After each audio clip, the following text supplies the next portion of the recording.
Dr. Arnja Dale was, until recently, the Senior Lecturer in Animal Welfare and is the Program Director of the Animal Welfare Investigations Program at Unitec Institute of Technology in Auckland, New Zealand.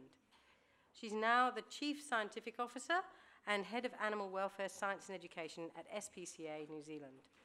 She's also the Chair of the New Zealand Companion Animal Council and is on the SPCA Auckland Board of Directors. Would you please welcome Dr. Arnja Dale?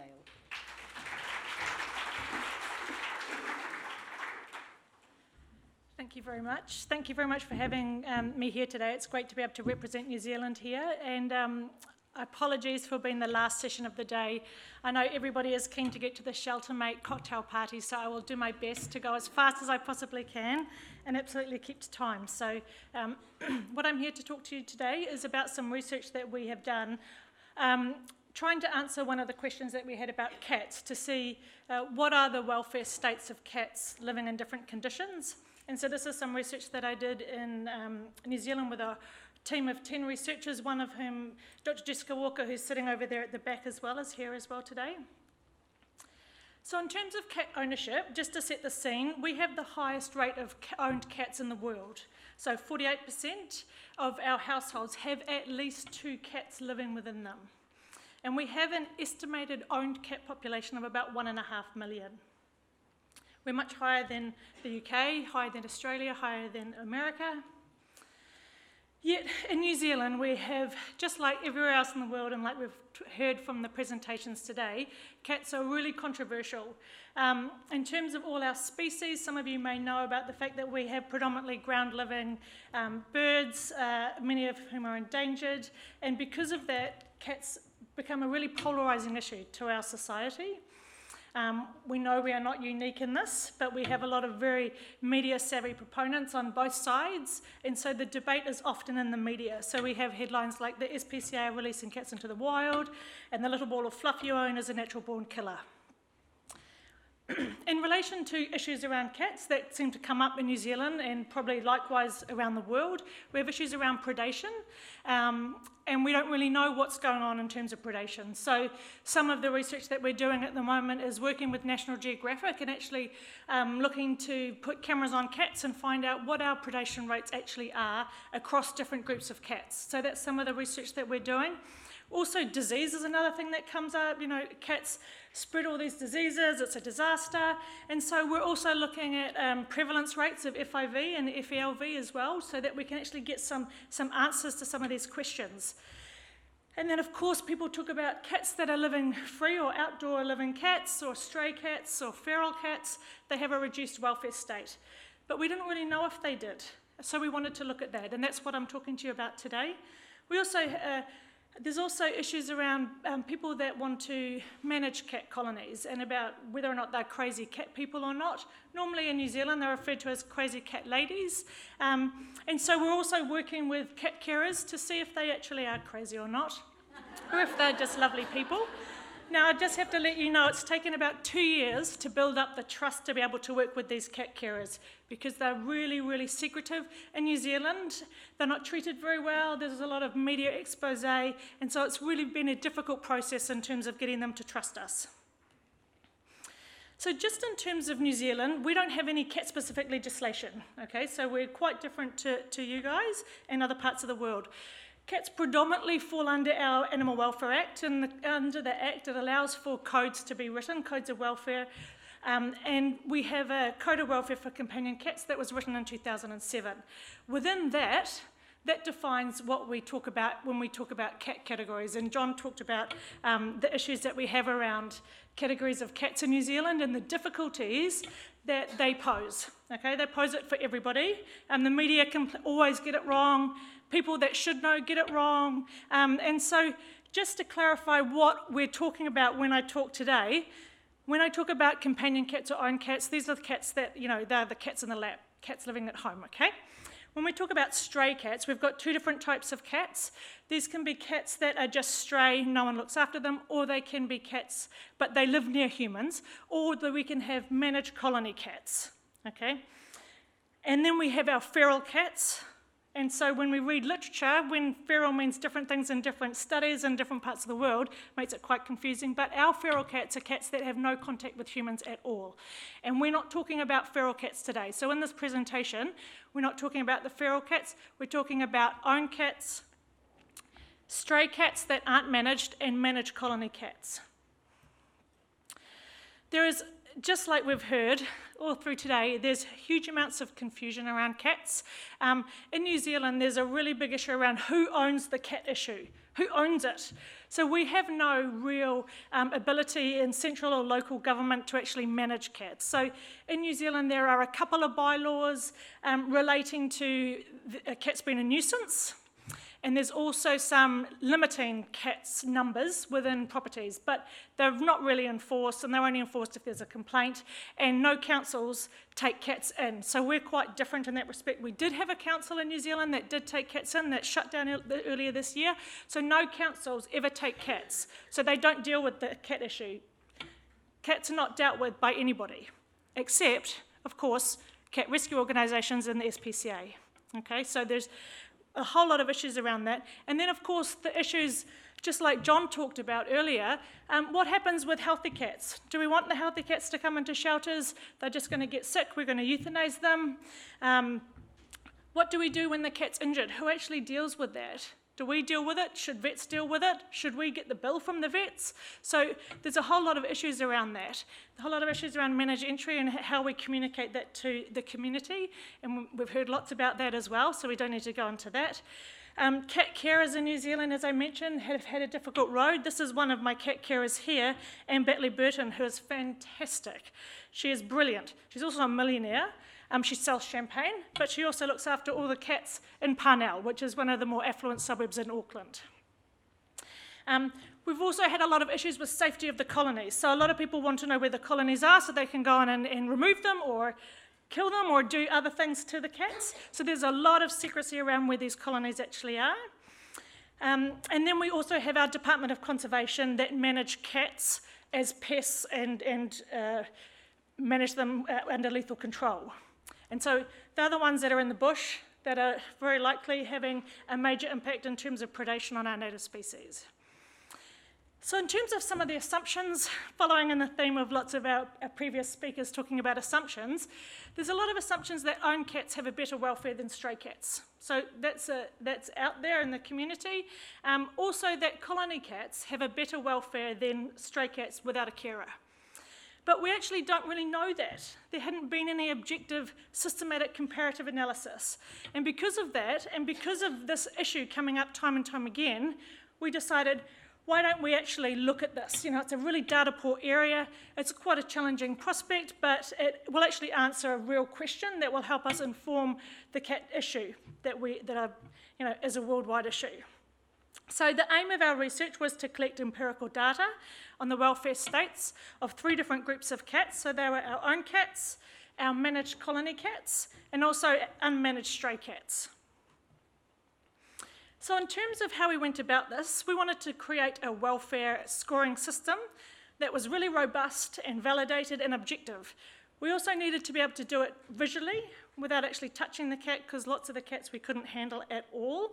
We also needed it to be relatively quick, because a lot of the time we couldn't say to the cat, could you just please stand still? I need to finish doing your welfare score. So we only had a little bit of a snapshot to do it. There had never been a project like this done in relation to cats, so we had to look elsewhere and outside of the box about how we would do this. And we looked to the Welfare Quality Project, and some of you may be familiar with this. It focuses on farm animals, and it's from the EU. And there's the web address if anyone's interested. And they had a system of being able to quantify welfare states for farm animals. And we thought that was brilliant. And then we came across an Italian group of researchers that were doing it with dogs. So then we made contact with them and worked collaboratively in terms of devising a system that we could use with cats. And so that's what we went about. So just to show you the EU project, you can see here, this is just an example of with lame cows. And then they actually, in the other slide, sorry, I don't have a pointer, actually rates the rates the welfare state from excellent to acceptable or to below. 10 different researchers comprising of animal welfare science and vet nurses, collectively, and working with all our colleagues overseas, we devised this scale which included body condition score, coat condition, nasal and ocular discharge, ear crusting, and also an injury score. We also included a quality of life score, and we've heard a little bit about quality of life today. So we included a subjective quality of life score into the scoring system. And all of these were measured on a Likert scale, so on a scale of 1 to 5. We also collected demographic data in relation to these cats, of course, so looking at things like colour, coat length, age, ear tipping, and a whole lot of information about the owners and the colony carers. So in terms of the cats that we used for this research, we used 676 cats across Auckland, and it took 12 months of our time to actually gather all this data. And the reason is it's really difficult to work with stray cats. It's also really difficult to work with managed colony cats. So sometimes we'd be out for hours and hours and see one cat, and sometimes we could see 5 in an hour. In terms of the makeup of our cats, we had a whole lot of owned cats. We had 213 of those, and we sourced them mainly from word of mouth, but we targeted different areas across across Auckland, so that we had different suburbs that were included within it. We also had our colony cats. We had 210 of those, and they were the hardest to work with because of issues around secrecy and trust. And then we also had our unmanaged stray cats. So these are what we would class our typical stray cats, and we had 253 of those. And after 6 months of collecting data, we managed to get 13 of these. So we thought, how are we going to do this? This isn't going to be possible. We're going to have not a representative sample. So then we worked with a local shelter for their incoming animals that they classed as long-term stray, no owner involved, or no carer involved. So, what did our research cats look like? The majority of our companion cats were desexed at 92%, which was great. I was really pleased to see that. 53% of our colony cats were desexed, which was a bit of a disappointment to us. We really wanted it to be much higher. And 45% of our stray cats were desexed. In terms of coat length, the vast majority were short-haired cats. And in terms of ear tipping, given that it's the universal symbol of desexed cats, of stray desexed cats, we were really disappointed that only 34% of our colony cats that were desexed had their ears tipped. So there clearly is incorrect messaging going out there to vets that when the cats are actually coming in, as a colony cat or a managed cat or as a stray to cut the ear, they're not doing it. So that was some learnings to take from this, particularly in New Zealand. Most of the cats were adults. So then looking at how our cats are actually faring, what did the welfare scale actually say?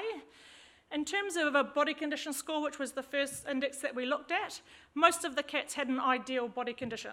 And so this is a category 5 on the Purina body scale of 1 to 9. The vast majority did. We saw some that were over-conditioned as well, and within the over-condition, that is a 6+ up to 9. We had all of our categories had fat cats, and we had even our unmanaged strays. We had some overweight cats there. In terms of the emaciated score, which is 1 or 2, we also had cats belonging to all the groups, even owned cats, which did surprise us. But when we crunched that data and actually looked down, the data told a story that just made sense. These were old cats, or they were really sick cats that were under veterinary treatment. So that made us feel a lot better anyway, that we wouldn't have to get the animal welfare inspectors in. So in terms of body conditions score, they differed across the groups. So there was differences that we saw. What was interesting, though, was owned cats and colony cats were basically the same in terms of body condition score, but that the body condition score differed when we compared those two groups to our stray groups. So our stray groups had a lower body condition score overall. The next thing that we looked at was coat condition. And again, the majority of cats had good or excellent coat condition score, which was excellent to see. We did have some with poor coat condition, but most of them were strays that had the poor coat condition. But yet we also saw some that had an excellent coat condition that were strays as well. So you really see a wide variety through that. And again, the coat condition varied across all of our 3 groups, but what was interesting in terms of a correlation that we found was that as body condition increased, so did the coat condition. Our third welfare measure was nasal ocular discharge, so looking at cat flu, and what we found is that the majority of cats had no nasal ocular discharge, which was great. We did see some that had mild, and again, we saw this in owned cats, stray cats and colony cats as well, some with moderate and some with severe. But in the case of the severe, it was only our stray cats that had that, and again in the moderate, mainly stray cats. And again, nasal ocular discharge varied across all our 3 groups, but it was the same between owned and our colony cats. But it differed when we compared those 2 groups to our stray cats. And again, a correlation, we found that as body condition decreased, nasal ocular discharge increased. So then we looked at ear crusting, so looking to see evidence of ear mites, and we found most cats didn't have any ear crusting at all. We did have some that had a bit of a mild or moderate and some that were severe, but the vast majority of those were our stray cats that had evidence of this. And again, it differed across, and again, colony cats, the ones that we had in this research, and owned cats were relatively the same, but again, our stray cats varied. And in terms of the correlation, we also found that as body condition decreased, ear condition increased, just like with nasal ocular discharge. And so then we looked at injury scores, and you'll be happy to see that most cats had no injuries whatsoever, so 93% of all cats didn't have injuries. But it was quite interesting that across all the 3 groups, there were cats with injuries, most of a mild nature or moderate nature, some of a severe. You'll be pleased to see that there were no owned cats with a severe injury, but there were some managed stray cats with severe injuries, so from our colonies. And when we dug deeper into this, because of course some red flags went up here, what we found was that they were actually the carers were unable to trap the cats. So they just had been trying to trap the cats to get them to veterinary treatment, but they just weren't able to. But they were still in the process of doing that. Interestingly though, there were a number of owned cats that did have mild injuries. Oops, sorry, how do I go back? Okay. Yes, good, okay. So then we looked at our subjective quality of life score, and we wanted to have a look at what was going on here. And most cats had a good or excellent quality of life, which was great, as ranked by the researchers, and they had done all their inter-observer reliability studies, everything, so everyone was consistent across this. We did have some with poor and very poor quality of life scores, which obviously is concerning. The vast majority of those, though, were our stray group. And interestingly, in relation to our excellent quality of life scores, no stray cats were involved with that, but there were a number of colony cats that were considered to have an excellent quality of life. So it's very dedicated carers that were looking after them. The quality of life differed across all 3 groups and between all 3 groups. So what we actually found overall when we looked at quality of life, owned cats had the best quality of life, followed by colony cats, followed by stray cats. So just some of the key points that have come out of that came out of this research in terms of issues to do with shelters and all the good work that you're doing. We were really happy that most of the cats were considered to be in an ideal welfare state across all 5 welfare indicators, across all 3 groups. And we considered an ideal welfare state when there was an ideal body condition, good coat condition, no nasal ocular discharge, no ear crusting, and no injuries. And we also found that the majority of cats across all 3 groups, at least 71% of them, had a good or excellent quality of life score. But, and there's always a but with things like this, there were significant differences found between the 3 groups of cats across 4 of the 5 welfare indicators. So injury score didn't actually feature significantly, but the other 4 did. But the major differences existed between our stray cats, comparing them with either owned or with our colony cats. So just to conclude, the welfare status of colony cats in this research was shown to be relatively comparable to our owned cats, and both of these groups have a higher welfare status than stray cats. So the results do suggest that human assistance does benefit the welfare of cats that are free living, and that shelters may consider engaging the community on this.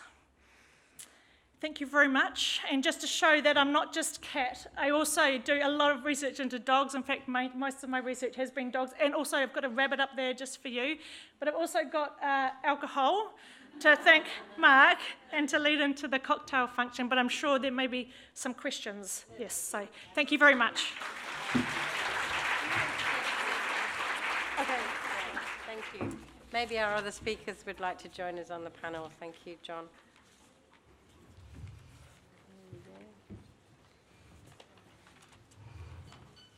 And Jen.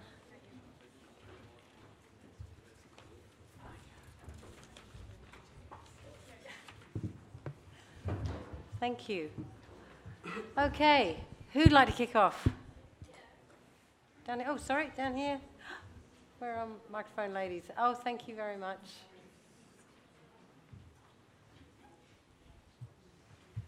Wow, what a great. This is John.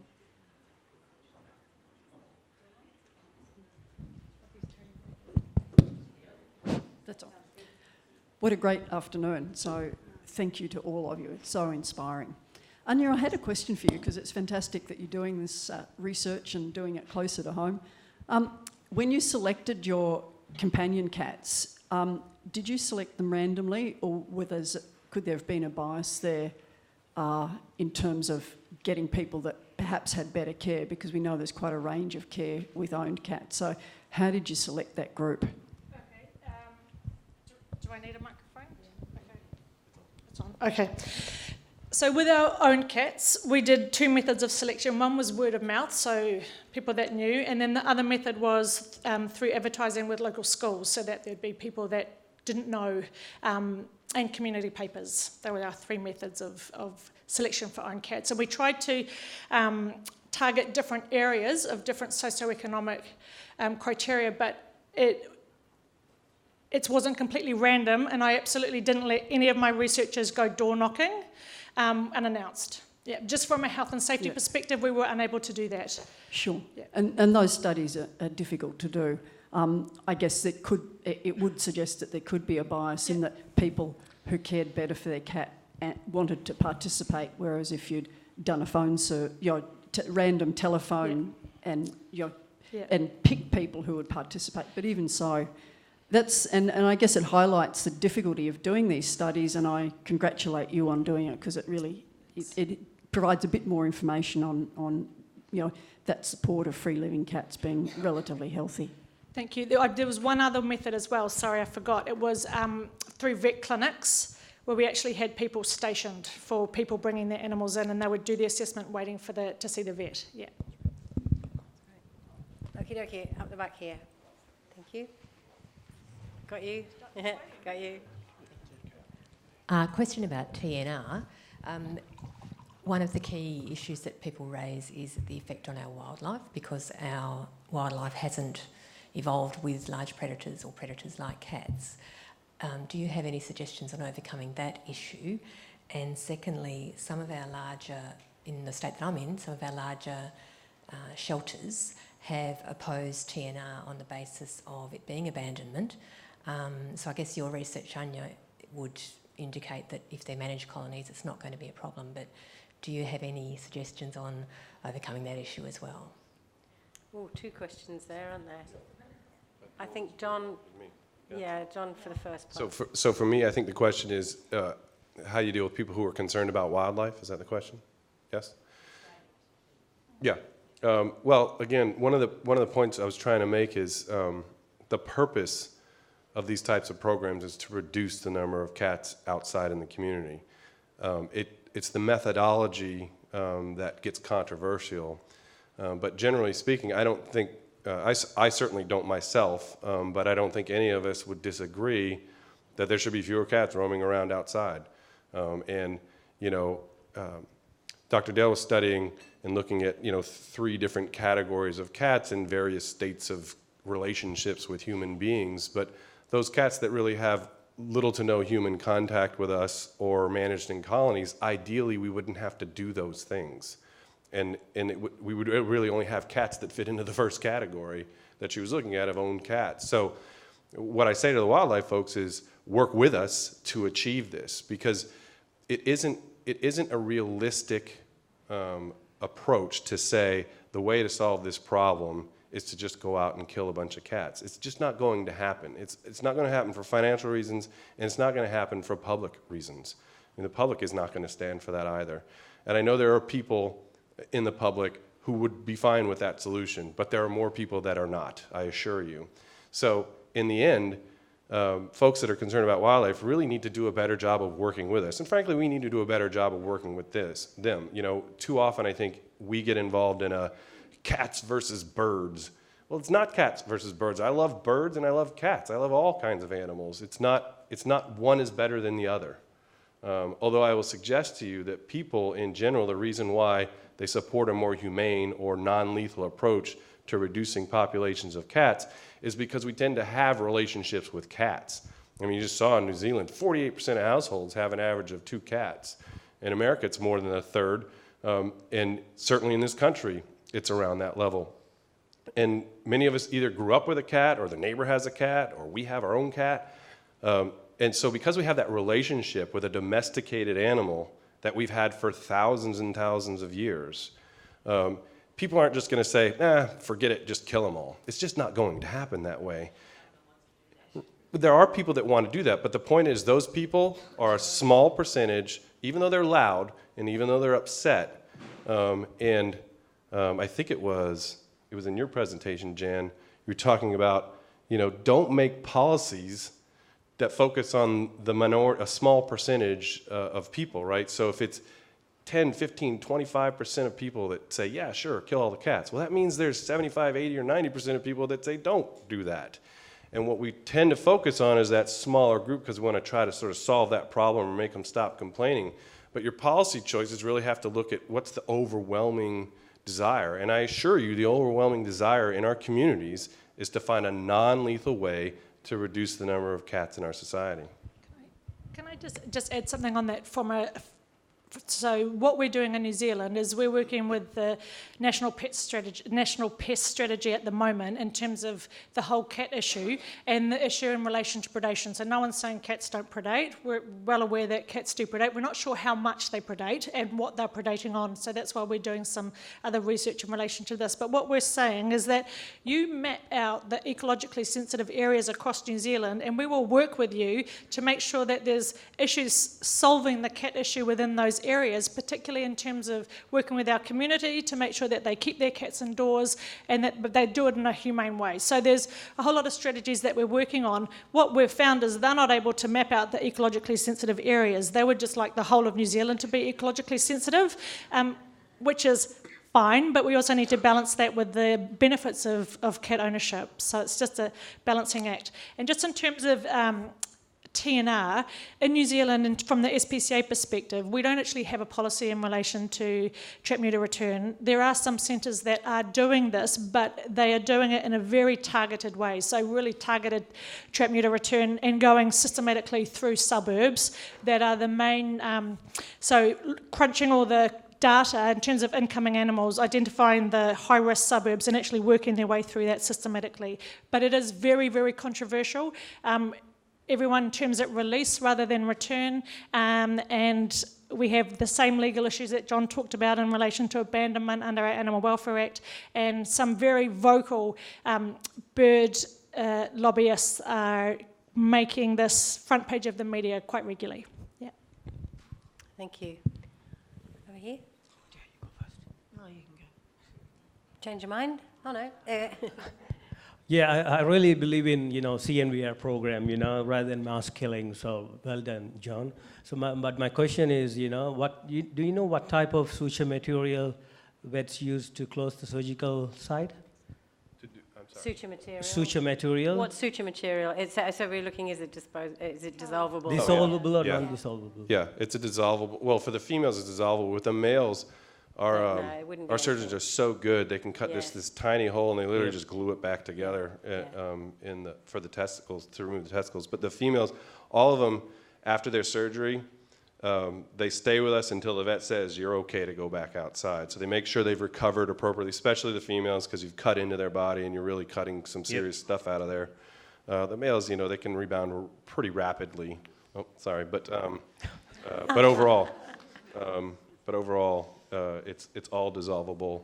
And in fact, we add, and there's a sort of a high potency injection of an antibiotic that we put into them, so it stays in their body for a while. We put pain meds in them that are going to stay in their body for a while. Several vaccinations, microchips, ear tip. If they got ear mites in there, we'll clean them. If they got fleas on them, we'll stick a little flea control on them while we have them, just to make them more comfortable. If they have a little wound, we'll just clean it up real quick if it's just a little scratch or something. So we try to do as much as we can for them while we have them in our hands, knowing that it's a good chance we won't get them in our hands again. As much as we can do for them, and then they're allowed to recover on their own. We don't have to see them again. Okay. So at initial over here. stage. Oh, sorry. Second question. Yeah, one more. So at initial stage, have you done any post-operative monitoring just to make sure your surgery protocols are Post-operative monitoring. monitoring? Have you done any Is post-operative anybody monitoring? Actually going back and looking at any of these animals to see. Looking for them? Yeah, looking for We're them. actually trying to get funding to do that right now, where we can go out and do a census, because, again, we know where they were released, and we have them microchipped, so we can pretty positively ID them. We actually want to go do a BCS study on those cats now that we've been doing this program for 5 years or something like that. We want to be able to go out and see, well, how many are still out there, or can we find them, and what do they look like now? Because that is often a criticism of the program, but we don't actively do that ourselves at this point. We have had some turn up in different places. Occasionally one will turn up in the shelter again, and we know because we've microchipped them. A very small percentage of them turn up dead.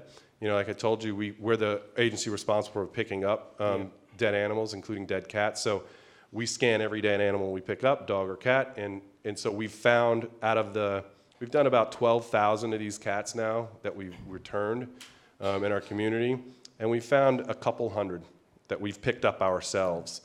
Most people won't pick up and dispose of a cat in our communities. They want us to come do that for them. So we feel pretty confident that we're seeing what's happening, but a lot of cats, Dr. Dale mentioned that finding the injured cats to get them treatment is really hard, because one of cats' behaviors is, if I'm injured, I hide. And so they make themselves very difficult to find. So it's very possible that cats are getting harmed, maybe even a fatal injury, and they've crawled up under a house or someplace that we're not going to find them or ever see them, So the numbers are probably a bit higher than that, but it's still very, very small and very low. And again, it's one of those myth busters. Jan was talking about myths in her presentation about adoptions, but there's lots of myths in our industry about stuff. But, there's this whole body of thought that says, oh, life is so horrible for cats. And in fact, it's so bad that instead of taking the risk that you might suffer somewhere down the line, I'm going to go ahead and kill you now, just to relieve you of that suffering. It's called, what I call, it's the fate's worse than death syndrome. And so we decide on behalf of that cat that your life is going to be so difficult that I just have to end it now. Well, I don't think any of us would want that. And if the cat could talk, I'm sure the cat wouldn't want that. But it's a myth. And when you go out and look and you do the studies, you start looking at cats, and there was one I referenced in my presentation. I sort of had to run through it, but you can see it on there. There was a study of 100,000 cats that were scored, BCS scored, going through trap-neuter return programs. These are feral cats. Their average BCS score was right in the sweet spot. These cats do fine surviving. There's a reason why they're here, still with us today, all these thousands of years later. If you really think about it, up until the invention of kitty litter, which was in, I think, the 1960s or something, cats lived outside their entire life for thousands of years, and they're still here. And they still keep coming in our shelter, and they still keep making more cats. They're good at surviving, particularly around human beings. So we tend to overthink that part of it and think, oh, it's so awful for them, but it really isn't that bad. Thank you, John. And last question up over here. Hi. I wanted to make a comment and then I have a question for John. I understand that if we are supporting, or one supports TNR, it's important to demonstrate that it works, and it's important to discuss that at these conferences and try and get that message across. But irrespective of whether you support or don't support TNR, at the moment now, it's illegal in Australia. So the message I would like to give is that we need a short-term and a long-term plan, and our long-term plan, if we are going to do it, needs to involve legislation change. So I think that we need to pull together rather than have disparate groups looking at the legislation. I think we should be doing it in a more coordinated way. The second comment that I would make is that I think that in the absence of TNR, we have to look at other ways of trying to contribute to the welfare of cats in the community, and I think there are a lot of ways that we could be doing that. There's certainly things combining activities between the councils, rescue groups and the community to try and deal with stray cats or unowned cats. And there's a lot of issues there around definition, because I know for a fact that in my experience there are a lot of owned cats that are not desexed. So I would dispute that comment that 92% of owned cats are desexed, because I know that that's not true. It depends on your definition of owned. But coming around that, I think that an effort to push heavily at pushing against other solutions is actually affecting our ability to get to the long-term plan, and we need to focus on both a short-term and long-term plan. I think I would like to see some sessions looking at those options around how we can do that. So my question for John is that in amongst the idea of TNR and looking at the data from Dr. Dale, where it's looking at about 20% of the stray cats are having poor or low quality of life compared to colony cats, why do you still think it's better not to have colony cats? Because you were saying you think stray is better, we don't need to do the colony management. Yeah, I'm not saying it's better not to have them. I'm saying in an ideal world, we don't have to do that, right? That's, I think because the question I was answering is, well, what do you tell wildlife people? And when wildlife people see a group of like 30 cats being fed, they flip out. I mean, they're like, holy cow, those cats are just eating everything in the neighborhood, right? Because they see so many cats together. And what I'm saying is colony cat management is really a symptom of a problem, and it's sort of a Band-Aid on the problem. I don't think managing large groups of cats in one place and feeding them every day all the time is the best solution. I think it's a bridge, and a bridge we want to get over. We want to ultimately, ideally, get out of the business of managing groups of cats outside. We shouldn't have to do that. And the way I believe you do that is the non-lethal way of spaying and neutering them, so that you reduce the number of them that are out there. And in fact, our earlier presentation today talked about the pricing and adoptions, right? And who're saying, well, you could inadvertently be hurting yourself if you're always constantly lowering your price for cats or giving them away. Then the expectation is, I'm not going to pay $200 for a cat or $100. I'm only going to pay $20 for a cat. And you might be hurting yourself inadvertently. But I would suggest that if we're really successful with reducing outdoor cat populations, the value of cats will increase. And over time, people will pay more because they're harder to get. Right now, one of the reasons why low pricing or free pricing for cats works so well in animal shelters is because you can get a cat anywhere for free, right? And in fact, when you look at studies, at least that we've done in America, the majority of people get their cats for free. And they get them from their friends and their neighbors and the local people, the folks at the office, or the kid given away in the parking lot or whatever because somebody's cat had kittens. And so the majority of people don't get cats from animal shelters. But if you were able to reduce that breeding and stop that production of cats, then the cats that are left, the smaller amount, the economics of it says the value of cats would go up for the people who want cats because they would pay more to get something that is less available. Yeah. Thank you, John. Has anyone got a quick question with a quick answer? Are you being critical of me? Not at all. Over in the far corner, definitely the last one now. I just wanted to know about desexing. Do you use midline or flank desexing for the strays that you put back out into the community? Well, that is a quick question. The answer is flank or midline? Go. For Desexing a cat? cats.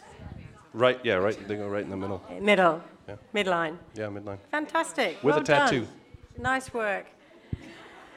So, thank you very much indeed to our panel. Oh, hang on. One more? Sure. Okay. That's Lisa. Go, Lisa. Has anybody tried non-surgical sterilisation? Not on cats, but in America it's not approved for cats. There is a product approved for dogs of a certain age. They can't be tiny puppies, but it's an injection into the testicle. But there's a lot of work being done in America on trying to figure out a way to do non-surgical sterilization. And in fact, the same product we use for dogs on their testicles is used on cats outside of our country, but we have very strict regulatory laws about what medicines can be given to animals or people, and they have to pass a very strict regimen of testing and processes. So there isn't anything for cats at this point. And there's only something for male dogs right now that we have used for approval. But there are things being used in other places that do work.